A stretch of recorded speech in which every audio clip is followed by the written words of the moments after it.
좁은 문으로 들어가라. 멸망으로 인도하는 문은 크고 그 길이 넓어 그리로 들어가는 자가 많고 생명으로 인도하는 문은 좁고 길이 협착하여 찾는 자가 적음이라. 프랑스 작가 앙드레 지드의 좁은 문이라는 소설이 있습니다. 제롬과 알리사라는 두 남녀의 사랑 이야기입니다. 이 둘은 서로를 무척 사랑하여 결혼까지 약속했습니다. 한 번은 이들이 목사님의 설교를 함께 들었는데 그 주제가 바로 좁은 문으로 들어가야 한다 하는 내용이었습니다.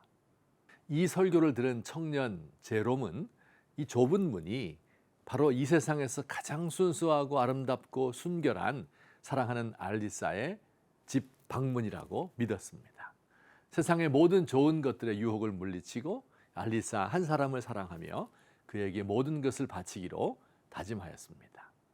그런데 함께 설교를 듣던 알리사는 목사님의 설교를 전혀 다른 뜻으로 이해했습니다. 가장 소중한 제롬과의 사랑마저도 좁은 문으로 들어가는데 방해되는 것으로 생각한 것입니다.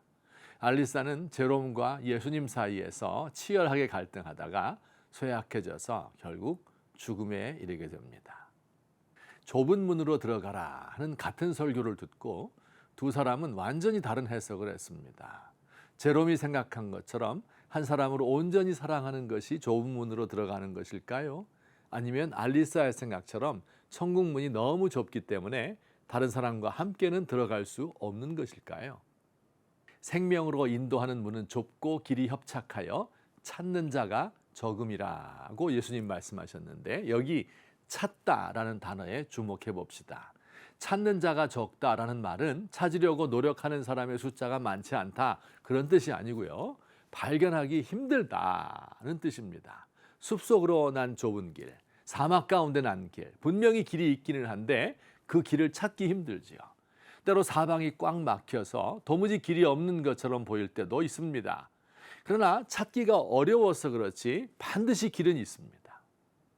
구약 성경의 예를 한두 가지 들어봅시다. 외삼촌의 집을 떠나 가나안 땅 고향으로 향하는 야곱, 다시 외삼촌의 집으로 돌아갈 수도 없고 앞에서는 형이 자기를 죽이려고 군사를 몰고 달려오고 있습니다. 진퇴양난입니다. 길이 없는 것 같아요. 그러나 하나님께서 마련하신 길이 있었습니다. 모세도 그렇습니다. 뒤에는 애굽의 군대요. 앞에는 홍해 바다가 가로막혀 있습니다. 길이 보이지 않습니다. 그런데 하나님은 홍해 가운데로 길을 열어주셨습니다.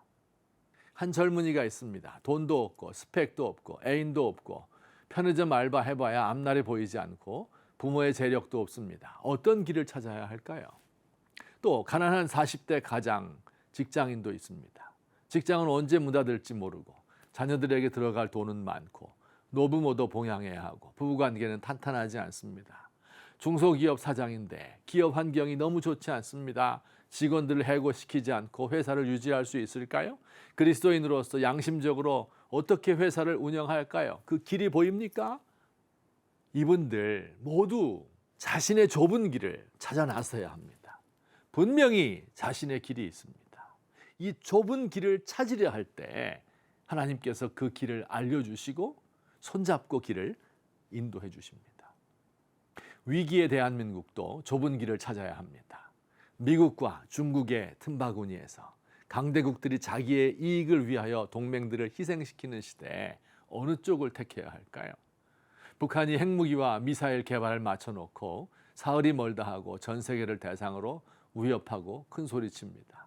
끊임없이 도발하고 미국과 벼랑 끝 협상을 통해 많은 것을 얻어내려 하면서 핵은 절대 포기할 것 같지 않습니다.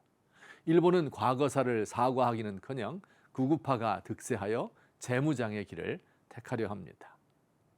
이런 때 대한민국이 선택할 수 있는 길이 있을까요? 어떤 좁은 길을 걸어가야 하겠습니까? 진정으로 나라를 사랑하는 그리스도인들, 우리 민족이 나아가야 할 길이 무엇인지, 우리가 갈 수 있는 좁은 길이 어떤 길인지 알려달라고 간구해야 합니다.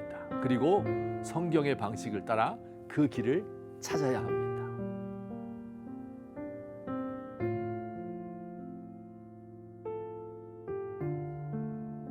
주님, 어디로 가야 하는지 길을 잃었습니다. 아이와 같이 어리고 무지하며 힘도 없고 약합니다. 가을바람은 스산하고 마음은 슬픔과 절망으로 가득 차 있습니다. 의지할 곳이 없습니다. 저를 위로하고 도우시며 손잡아 인도하소서.